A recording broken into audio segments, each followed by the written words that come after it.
കേരളത്തിന്റെ അടുത്ത മുഖ്യമന്ത്രി ആരായിരിക്കണമെന്ന ചർച്ച തുടങ്ങി വെക്കുന്ന രീതിയിലുള്ള ചില പ്രമുഖരുടെ പ്രസ്താവനകൾ മാധ്യമങ്ങൾ ഏറെ പ്രാധാന്യത്തോടെ ഏറ്റെടുക്കുന്ന കാണാനിടയായി.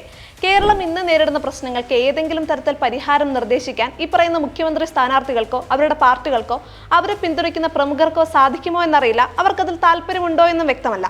എങ്കിലും പോലീസിന്റെ രാഷ്ട്രീയ ദുരുപയോഗവും അവരുടെ ആത്മവീര്യം തകർക്കുന്ന നിലപാടുകളും എല്ലാം ചേർന്ന തീർത്തും ജനാധിപത്യ വിരുദ്ധമായ, സാധാരണ ജനങ്ങൾക്ക് അസഹനീയമായ, ജീർണിച്ച രാഷ്ട്രീയ സംസ്കാരമുള്ള കേരളത്തിൽ നിയമം അനുസരിച്ച് മാതൃക കാണിക്കുന്ന, വേണ്ടി വന്നാൽ രാജിവെച്ച് നിയമവാഴ്ചയ്ക്ക് പ്രാധാന്യം കൊടുക്കുന്ന ഒരു മുഖ്യമന്ത്രി വേണ്ടേ?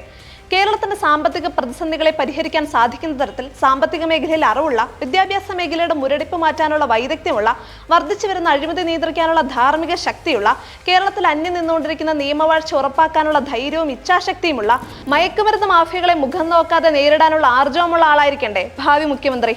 ഇനി പറയൂ, ആരായിരിക്കണം കേരളത്തിന്റെ അടുത്ത മുഖ്യമന്ത്രി?